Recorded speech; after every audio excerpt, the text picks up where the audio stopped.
മേരികുളത്തെ മോഷണ പരമ്പരയിൽ കേസന്വേഷണം ഊർജിതമാക്കണമെന്ന ആവശ്യം ശക്തമാകുന്നു.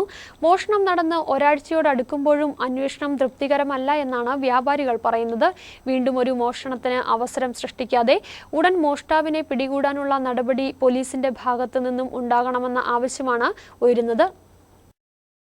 കഴിഞ്ഞ ബുധനാഴ്ചയാണ് മേരികുളം ടൗണിൽ വ്യാപക മോഷണം അരങ്ങേറിയത്.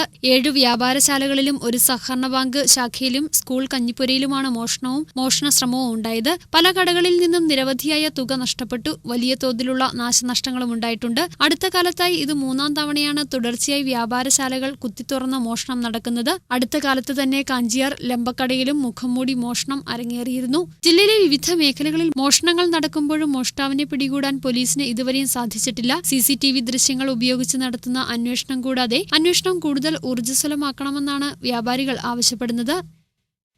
പക്ഷേ DSP വിളിച്ചപ്പോൾ അന്വേഷണം നടക്കുന്നുണ്ടെന്നാണ് പുള്ളിയും പറയുന്നത്. അവർക്കൊരു തെളിവ് കിട്ടുന്നില്ല എന്നാണ് പറയുന്നത്. പക്ഷേ CCTV മാത്രം ഇവർ കേന്ദ്രീകരിച്ച് നോക്കില്ല. അതല്ല ടൗൺ മാത്രം നോക്കരുത്. ഇതിലങ്ങോട്ടും ഇങ്ങോട്ടൊക്കെ ഇറങ്ങി റൂട്ടുകളിൽ വേറെ വീടുകളിൽ കൂടെ ഉണ്ടെങ്കിൽ അതുകൊണ്ട് ശ്രദ്ധിപ്പെട്ടായിരുന്നെങ്കിൽ ഇവർക്ക് നല്ലത്. ഇവർ നമ്മോട് പറയുന്നുണ്ട് അവിടെ ക്യാമറ ഉണ്ടോ നോക്കും, ഇവിടെ ക്യാമറ ഉണ്ടോ. പക്ഷെ അതല്ലല്ലോ നമ്മുടെ ഒരു പരിപാടി എന്ന് പറഞ്ഞാൽ അതല്ലല്ലോ.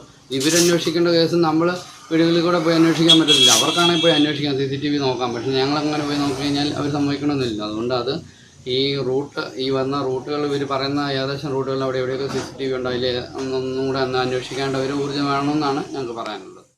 നിലവിൽ 1 ലക്ഷം രൂപയുടെ നാശനഷ്ടമാണ് കഴിഞ്ഞ ദിവസത്തെ മോഷണത്തിലുണ്ടായത്. CCTVയുടെ DVR അടക്കം മോഷ്ടാവ് അപഹരിച്ചു കടത്തിയതോടെ മോഷ്ടാവ് നിസ്സാരക്കാരനല്ല എന്ന് വ്യക്തമാണ്. ഇത് പ്രദേശത്തെ വീടുകളിലടക്കം ഭീതിയുണ്ടാക്കുന്നതുമാണ്. നിലവിൽ പീരുമേട് DYSPയുടെ നേതൃത്വത്തിലടക്കം അന്വേഷണ സംഘത്തെ നിയോഗിച്ചിട്ടുണ്ട്. എന്നാൽ കൃത്യമായ രീതിയിലാണോ കേസന്വേഷണം നടക്കുന്നതെന്ന ആശങ്കയിലാണ് വ്യാപാരികൾ. ഒപ്പം മേഖലയിൽ പോലീസ് പെട്രോളിംഗും ശക്തമാക്കണമെന്നും വഴിവിളക്കുകൾ പ്രകാശിപ്പിക്കാൻ പഞ്ചായത്ത് നടപടി സ്വീകരിക്കണമെന്നുമുള്ള ആവശ്യവും ശക്തമാകുന്നു.